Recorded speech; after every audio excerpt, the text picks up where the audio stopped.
Ay Salih, ay Salih, Ne olub yenə? ay Salih. Deyirəm ki Salih, Hə.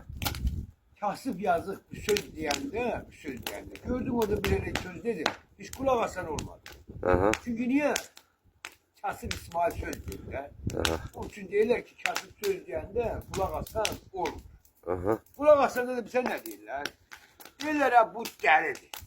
Bu dəlidir, dəli deyirlər. Düzdür? Hə, öz-özünə danışır. Ha, ama varlı gelip bir tane imkanlı varlı pulu gelip bir neyse bir şey söz danışanda el salırlar.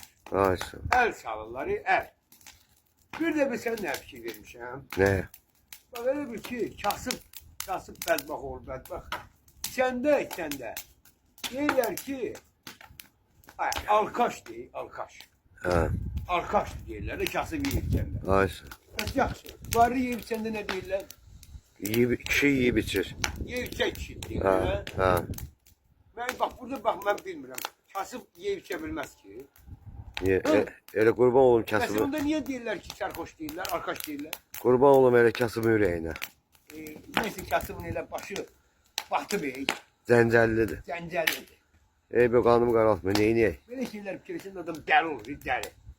Nə dəli, Neyse, nə dəli ol, nə bir şükür şey. ha, şükür Allah'ın buyruğuna işte. Allah'ımız Amin, var. amin. Ya bir de sonra geç olacak.